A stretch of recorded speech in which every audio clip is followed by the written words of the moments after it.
Hello friends, last ವಿಡಿಯೋಲಿ ನಾವು ಒಂದು ಹೊಸ ಕಾನ್ಸೆಪ್ಟನ್ನು ಕಲ್ತ್ಕೊಂಡ್ವಿ. ಇಂಟ್ರೆಸ್ಟ್ ಆನ್ ಕ್ಯಾಪಿಟಲ್ ಯಾಕೆ ಮತ್ತು ಏನು ಅಂತ, ಮತ್ತು ಇಂಟ್ರೆಸ್ಟ್ ಆನ್ ಡ್ರಾಯಿಂಗ್ಸ್ ಅಂದರೆ ಏನು ಮತ್ತು ಯಾಕೆ ಅಂತ. ಇಂಟ್ರೆಸ್ಟ್ ಆನ್ ಕ್ಯಾಪಿಟಲ್ ಮತ್ತು ಇಂಟ್ರೆಸ್ಟ್ ಆನ್ ಡ್ರಾಯಿಂಗ್ಸ್ ಎರಡನ್ನೂ ನಾವು ಏನಕ್ಕೆ ಅದು ಬರುತ್ತೆ ಮತ್ತು ಯಾಕೆ ಅದು ಒಂದು ಕಲೆಕ್ಷನ್ ಆಗುತ್ತೆ, ಮತ್ತು ಅದು ಎಕ್ಸ್ಪೆನ್ಸಾ ಇನ್ಕಮ್ಮಾ, ಮತ್ತು ಹೆಂಗೆ ಅದನ್ನು ಕ್ಯಾಲ್ಕುಲೇಟ್ ಮಾಡೋದು ಅನ್ನೋದು ಬಿಟ್ಟು ಇನ್ನೆಲ್ಲದನ್ನು ಕಲ್ತ್ಕೊಂಡ್ವಿ. ಇವಾಗ ಈ ವಿಡಿಯೋಲಿ ನಿಮ್ಮ ಸೆಕೆಂಡ್ ಪಿ ಯುಗೆ ರಿಲೆವೆಂಟ್ ಆಗಿರೋದು ಇಂಟ್ರೆಸ್ಟ್ ಆನ್ ಡ್ರಾಯಿಂಗ್.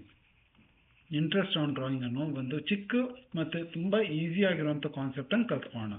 ನಿಮ್ಮ ಪಿ ಯು ಬೋರ್ಡ್ ಪ್ರಕಾರ ಇಂಟ್ರೆಸ್ಟ್ ಆನ್ ಡ್ರಾಯಿಂಗ್ ಎರಡು ಥರ ಇರುತ್ತೆ. ಯಾಕೆ ಅನ್ನೋದ್ರಲ್ಲಿ ನಿಮಗೆ ಗೊತ್ತಾಗಿಲ್ಲ ಅಂತಂದರೆ ಇನ್ನೊಂದು ವಿಡಿಯೋ ಇದೆ, ಆ ವಿಡಿಯೋ ನೋಡಿ. ಅದೇ ಇದ್ರೊಳಗೆ ನಾವು ಇಂಟ್ರೆಸ್ಟ್ ಆನ್ ಡ್ರಾಯಿಂಗನ್ನು ಬೇಸಿಕ್ಲಿ ಕ್ಯಾಲ್ಕುಲೇಟ್ ಮಾಡೋದನ್ನು ಕಲಿತೇವೆ ನಾವು. ಇವಾಗ ಎರಡು ರೀತಿ ಇದೆ ನಿಮ್ಮ ಪಿ ಯು ಬೋರ್ಡ್ ಪ್ರಕಾರ. ಒಂದು ಇರ್ರೆಗ್ಯುಲರ್ ಡ್ರಾಯಿಂಗ್ಸ್,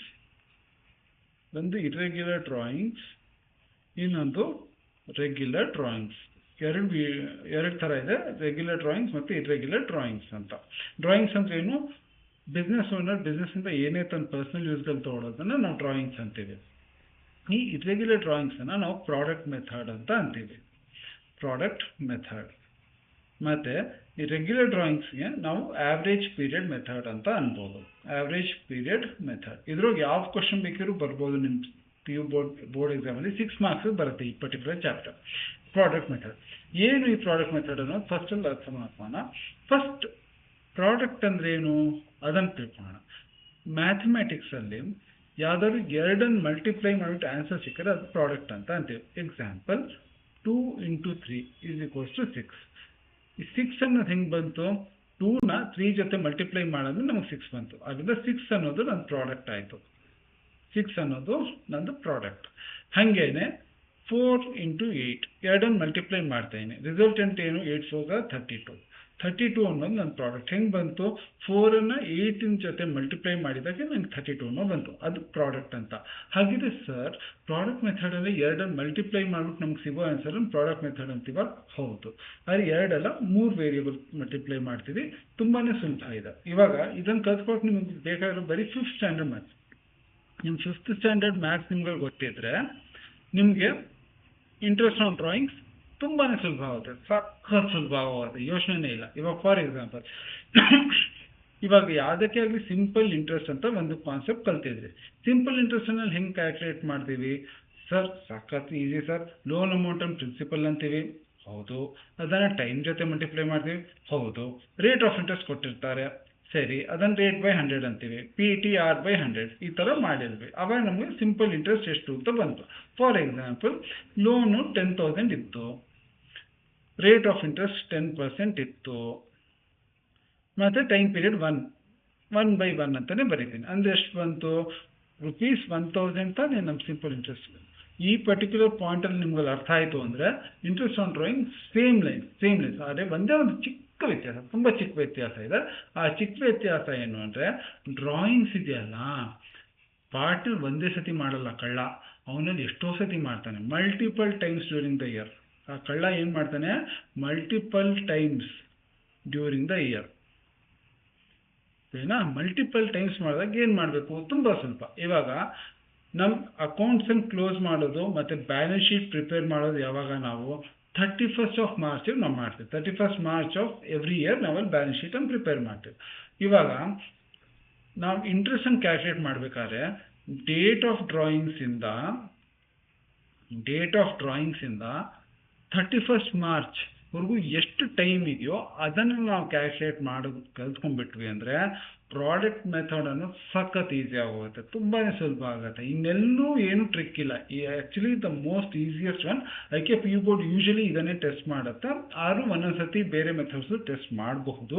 ನಾವೆಲ್ಲದನ್ನು ಸರಿಯಾಗಿ ಕಲಿತೇವೆ, ಸರಿನಾ? ಇವಾಗ ಡೇಟ್ ಆಫ್ ಡ್ರಾಯಿಂಗ್ಸಿಂದ 31st ಮಾರ್ಚ್ಗೆ ಎಷ್ಟು ಬಂತು ಅಷ್ಟಲ್ಲಿ ನಾವು ಕ್ಯಾಲ್ಕುಲೇಟ್ ಮಾಡಿದ್ರೆ ನಮಗೆಲ್ಲ ಗೊತ್ತಾಗುತ್ತೆ. ಫಾರ್ ಎಕ್ಸಾಂಪಲ್ ಒಂದು ಚಿಕ್ಕ ಎಕ್ಸಾಂಪಲ್ ತೊಗೋಣ.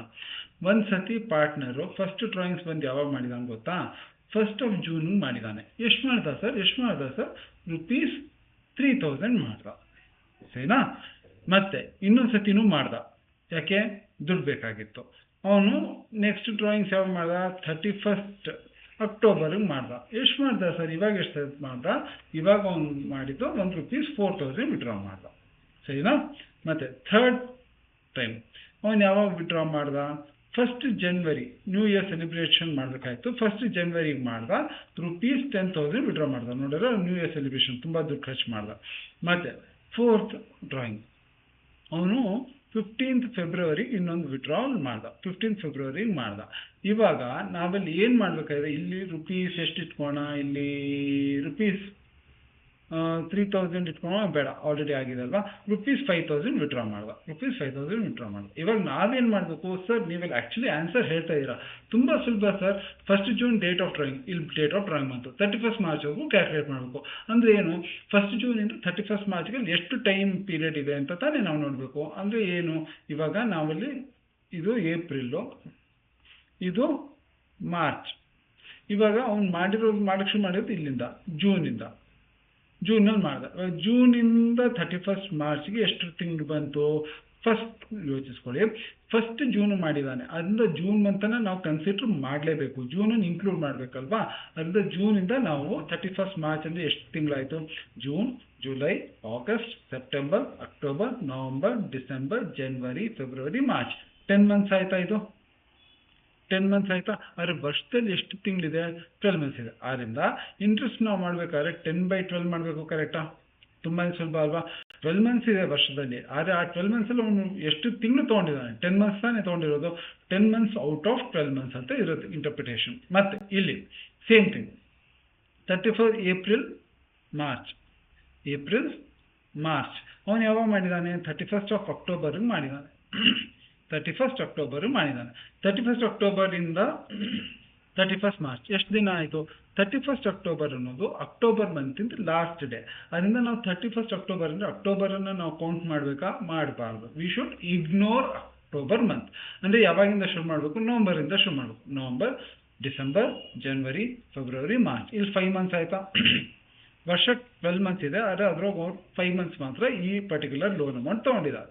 ಮತ್ತು ನೆಕ್ಸ್ಟ್ ಡ್ರಾಯಿಂಗ್ಸ್ ಮಾಡಿರೋದು. Next 1st of January to 31st of March, April to March. ಮತ್ತೆ ಒನ್ಸ್ ಅಗೇನ್ ಏಪ್ರಿಲ್, ಮಾರ್ಚ್. ಅವ್ರು ಮಾಡಿರೋದು ಯಾವಾಗ? 1st ಆಫ್ ಜನವರಿ. ನೋಡಿ ಇಲ್ಲಿ ಈ ಲೈನಲ್ಲಿ ಹೆಂಗಲ್ಲಿ ಇನ್ನ ಮಾರ್ಚ್ ಹತ್ರ ಹೋಗ್ತಾ ಇದೆ.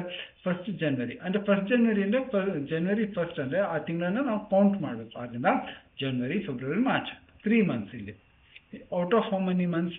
3 ಔಟ್ ಆಫ್ 12 ಮಂತ್ಸ್ 3 ಮಂತ್ಸ್ ಅವ್ರು ಮಾಡಿದ್ದಾರೆ. ಮತ್ತು 15th ಫೆಬ್ರವರಿ ಮತ್ತೆ ಟೈಮ್ ಲೈನ್ ಹಾಕೋಣ, ಚಿಕ್ಕ ಟೈಮ್ ಲೈನ್. ಇಲ್ಲಿ ಏಪ್ರಿಲ್, ಇಲ್ಲಿ 31st March. 1st ಏಪ್ರಿಲಿಂದ 31st March. ಅವ್ರು ಯಾವಾಗ ಮಾಡಿದ್ದಾರೆ? 15th ಆಫ್ ಫೆಬ್ರವರಿ ಮಾಡಿದ್ದಾರೆ. 15th ಆಫ್ ಫೆಬ್ರವರಿ ಅಂದ್ರೇನು? 15th of February to 1st of March 0.5 months ಬಂತ, ಅರ್ಧ ತಿಂಗಳು. ಆಮೇಲೆ 1st March to 31st March ಇನ್ನೊಂದು ತಿಂಗಳ. So totally 1.5 ಮಂತ್ಸಾ? ನೋಡಿ, 15th ಆಫ್ ಫೆಬ್ರವರಿ ಅಂದರೆ 0.5 ಮಂತ್ಸ್. ಯಾಕೆಂದರೆ 15th of ಫೆಬ್ರವರಿಯಿಂದ 28th of February ಅಥವಾ 1st ಆಫ್ ಮಾರ್ಚ್ಗೆ ಅರ್ಧ ತಿಂಗಳು ಅಂತ ತೊಗೊಂಡ್ರೆ 0.5 ಮಂತ್ಸ್, 15 ದಿನ ಇದೆಯಲ್ಲ, ಅರ್ಧ ತಿಂಗಳು ಅಂತ ತೊಗೋಬೋದು. ಆಲ್ಮೋಸ್ಟ್ ಅರ್ಧ ತಿಂಗಳು ಬರುತ್ತೆ. ಆಮೇಲೆ 1st ಆಫ್ ಮಾರ್ಚಿಂದ 31st ಆಫ್ ಮಾರ್ಚ್ಗೆ ಮತ್ತೆ ಇನ್ನೊಂದು ತಿಂಗಳು ಬರುತ್ತೆ. ಅದರಿಂದ 1.5 ಬರುತ್ತೆ. Out of how many months? 12 months. ಇವಾಗ ಸರ್ ಇದೆಲ್ಲ ಕೊಟ್ಟರೆ ನಾವೇ ಮಾಡಾಕ್ಬಿಡ್ತೀವಿ. ತಡೀರಿ, ರೇಟ್ ಆಫ್ ಇಂಟ್ರೆಸ್ಟ್ ನಾವು ಕೊಟ್ಟಿಲ್ವಲ್ಲ, ರೇಟ್ ಆಫ್ ಇಂಟ್ರೆಸ್ಟ್ ನೋಡೋಣ. ರೇಟ್ ಆಫ್ ಇಂಟ್ರೆಸ್ಟ್ ಎಷ್ಟು ಇರೋಣ ಸರ್? ನಾವು ನಿಮ್ಮ ಕ್ಲಾಸ್ಗಳಲ್ಲಿ ಗೊತ್ತಲ್ವಾ, ನೀವಲ್ಲಿ ಎಲ್ಲ ಕ್ಯಾಲ್ಕುಲೇಟ್ ಮಾಡ್ತೀರಾ, ಎಲ್ಲ ಸಿಂಪಲ್ ಮಾಡ್ತೀರಾ, ನೀವೇ ಕ್ಯಾಲ್ಕುಲೇಟ್ ಮಾಡ್ತೀರಾ. ಅದರಿಂದ ನಾನೇ ಕ್ಯಾಲ್ಕುಲೇಟ್ ಮಾಡೋದ್ರಿಂದ ನಾನು ಸಿಂಪಲ್ ಇಟ್ಕೊಳ್ತೀನಿ. Rate of interest 10%. ಸಿಂಪಲ್ ತಾನೆ? ರೇಟ್ ಆಫ್ ಇಂಟ್ರೆಸ್ಟ್ 10% ಬಂತು. ಇವಾಗ ಕ್ಯಾಲ್ಕುಲೇಟ್ ಮಾಡೋಣ. ಫಸ್ಟ್ ಲೋನ್ಗೆ ಎಷ್ಟು ಇಂಟ್ರೆಸ್ಟ್ ಬರುತ್ತೆ? ತುಂಬ ಸುಲಭ ಸರ್, ನಾವೆಲ್ಲಿ ಹೇಳ್ತೀವಿ ಸರ್, ನೀವು ಬರೀತಾ ಹೋಗಿ. ಓಕೆ, ನಾನು ಬರೀತಾ ಹೋಗ್ತೀನಿ, ನೀವಲ್ಲಿ ಹೇಳ್ತಾ ಹೋಗಿ. 3,000 ಲೋನ್ ಅಮೌಂಟು, 10% ಅನ್ನೋದನ್ನು 10/100 ಅಂತ ಬರಿಬೋದು. ಎಷ್ಟು ತಿಂಗಳಿತ್ತು ಇದು? ಇದರಲ್ಲಿ ಎಷ್ಟು ತಿಂಗಳಿತ್ತು? ಒಂದು ನಿಮಿಷ, ಸಾರಿ, ಎಷ್ಟು ತಿಂಗಳಿತ್ತು? ಫಸ್ಟ್ 10 ಮಂತ್ಸ್ ಇತ್ತು ಅಲ್ವಾ? ಅದರಿಂದ 10/12 ಅಂತ ಮಾಡ್ಕೋಬೋದು. ಬಸ್ಸು ಎಷ್ಟು? ತುಂಬ ಸ್ವಲ್ಪ ಸರ್, ನೀವೇ ಕ್ಯಾಲ್ಕುಲೇಟ್ ಮಾಡ್ತಿಲ್ಲ ಅಂತ ನಾನೇ ಕ್ಯಾಲ್ಕುಲೇಟ್ ಮಾಡ್ತೀನಿ. ನನ್ನ ಪರೀಕ್ಷೆಯನ್ನು ನಾನೇ ಕ್ಯಾಲ್ಕುಲೇಟ್ ಮಾಡ್ತೀನಿ. ನಾನೇ ಕ್ಯಾಲ್ಕುಲೇಟರ್ಗಳನ್ನು ಪ್ರೊವೈಡ್ ಮಾಡ್ತೀನಿ ಅಲ್ವಾ? ಕ್ಯಾಲ್ಕುಲೇಟರ್ ಮರಿಬಾರ್ದು, ಸರಿನಾ?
ಡ್ರಾಯಿಂಗ್ಸ್ ಆಯಿತು.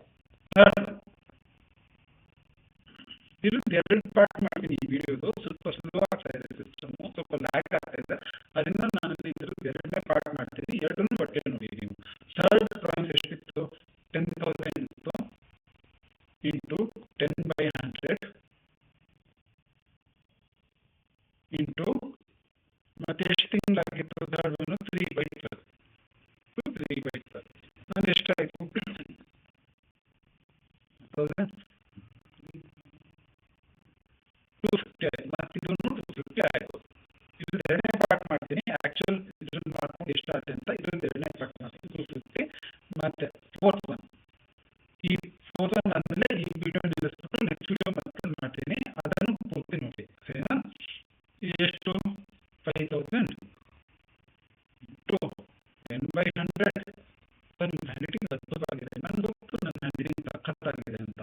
1.5 ಡಿವೈಡೆಡ್ ಬೈ 12 ಎಷ್ಟಾಯಿತು? ಇದು 5,000 ಇಂಟು 10% ಇಂಟು 1.5 ಡಿವೈಡೆಡ್ ಬೈ 12 62.5 62.5. ಇವಾಗ ಟೋಟಲ್ ಎಲ್ಲದ್ರದ್ದು ಇದನ್ನು ನಾವು ಮಾಡಿದ್ರೆ ಎಷ್ಟು ಬರುತ್ತೆ? Total interest 250 plus 166.67 plus 250 plus 62.5 729.17 ಬಂತು. ನೀವು ಎರಡು ಡೆಸಿಮಲ್ ಪ್ಲೇಸಸ್ವರೆಗೂ ಬರೀಬಹುದು, ಮೂರನೇದಕ್ಕೆ ಹೋಗಬೇಡಿ. 729.17 ಇದು ನನ್ನ ಇಂಟ್ರೆಸ್ಟ್ ಆನ್ ಡ್ರಾಯಿಂಗ್ಸ್. ಯಾಕೆ ಬೇರೆ ಬೇರೆ ಡೇಟ್ಸಲ್ಲಿ ಮಾಡಿದ್ದೀವಿ, ಅದರಿಂದ ಇದು. ಇವಾಗ ಇದ್ರದ್ದು ಸೆಕೆಂಡ್ ಪಾರ್ಟ್ ಮಾಡ್ತೀನಿ. ಸ್ವಲ್ಪ ಸಿಸ್ಟಮ್ ಸ್ಲೋ ಆಗಿರೋದ್ರಿಂದ ನಾನು ಸೆಕೆಂಡ್ ಪಾರ್ಟ್ ಮಾಡ್ತೀನಿ, ಅದನ್ನು ಸಪ್ರೇಟಾಗಿ ಅಪ್ಲೋಡ್ ಮಾಡ್ತೀನಿ. ಎರಡು ಪಾರ್ಟಲ್ಲಿ ನೋಡಿ. ಅದರೊಳಗೆ ನಿಮಗೆ ಪ್ರಾಡಕ್ಟ್ ಮೆಥಡ್